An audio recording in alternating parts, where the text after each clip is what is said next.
দর্শক, বাংলাদেশে এখন মামলা বাণিজ্য রীতিমতো ক্যান্সার আকারে সারা দেশে ছড়িয়ে পড়েছে। কয়েকদিন আগে রাজশাহীর কথা বলেছিলাম যে অসংখ্য মানুষ, বিভিন্ন পেশাজীবী, ডাক্তার, ইঞ্জিনিয়ার, শিক্ষক, ব্যবসায়ী সবাই জড়িত।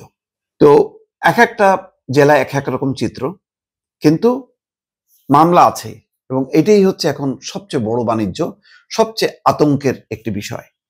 এবং রাজনৈতিক মহল চুপচাপ, এই নিয়ে কোনো বক্তব্য দেখবেন না।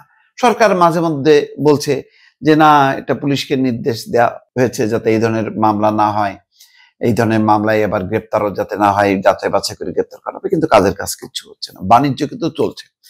বাণিজ্যর এত ভয়ঙ্কর একটা চিত্র ফেনীতে পাওয়া গেল। সেখানে দেখা যাচ্ছে যে গণঅভ্যুত্থানে শেখ হাসিনার পতনের পর বিভিন্ন থানায় থানায় যে হামলা হয়েছে, সেই যেমন ফেনী মডেল টাউন, মানে থানায়, ফেনী মডেল থানায় হামলা হয়েছে। সেই হামলায় আসামি হিসেবে গ্রেপ্তার করা হয়েছে জামাল উদ্দিন গাজীকে। আচ্ছা, 4 মাস পর সে মুক্তি পাইছে। মুক্তি পেয়ে সে নিজেকে এখন বৈষম্য বিরোধী আন্দোলনে আহত হয়েছে এটা দাবি করে মামলা করছে। মামলায় কতজনকে আসামি করছে জানেন? 264 জন, এবং অজ্ঞাত 100 থেকে 150 জন। এবং ইন্টারেস্টিং ব্যাপার হচ্ছে, এই মামলার যাদেরকে আসামি করা হয়েছে এদের অধিকাংশই হচ্ছে ব্যবসায়ী এবং প্রবাসী।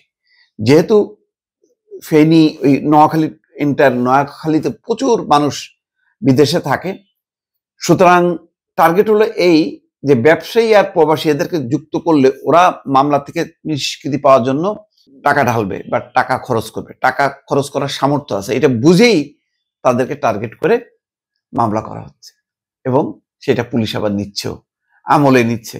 তার মানে একটা জমজমাট একটা মামলা বাণিজ্য চলছে। শুধু দেখেন, সেদিন রাজশাহীর কথা বলেছি, এখন ফেনীর কথা বললাম। একেবারে সুনির্দিষ্ট নাম উল্লেখ করে একটা সূত্র ধরে প্রথম আলো এই রিপোর্টটা করছে, তার বেসিসে আমি কথা বলছি।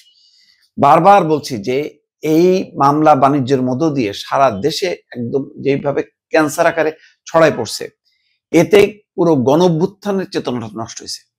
প্রকৃত কে আহত হয়েছে, প্রকৃত কে নিহত হয়েছে, এবং এই আহত নিহতের ঘটনায় আসলে কারা জড়িত কারা জড়িত না, এখন এটা আর বিভাজন করা যাচ্ছে না। সবই মনে হচ্ছে সন্দেহজনক। কিন্তু মানে পুলিশ, আইন, আদালত, প্রশাসন, সরকার এটার বিরুদ্ধে কার্যকর কিছু করতে পারছে?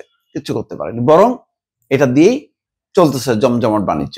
1 বছর পর থানায় মামলা করছে। 1 বছর পর মামলা করার কারণ জানতে চাইলে জামাল গাজী বলেন তিনি দীর্ঘদিন চিকিৎসাধীন থাকায় মামলা করতে দেরি হয়েছে। আচ্ছা, 1 বছর পর সে মামলা করছে, এটা তো বোঝাই যায় যে এটা হলো, মানে এগুলি জাস্ট পুলিশের সাথে প্রশাসন মিলে এটা একটা মামলা বাণিজ্য যেটা চলে, সেটা মধ্যে একটা সিন্ডিকেট এটা করতেছে। তার দাবি ফেনী থানা লুটের মামলায় তাকে ষড়যন্ত্র করে গ্রেপ্তার করা হয়েছিল। দেখেন অবস্থা।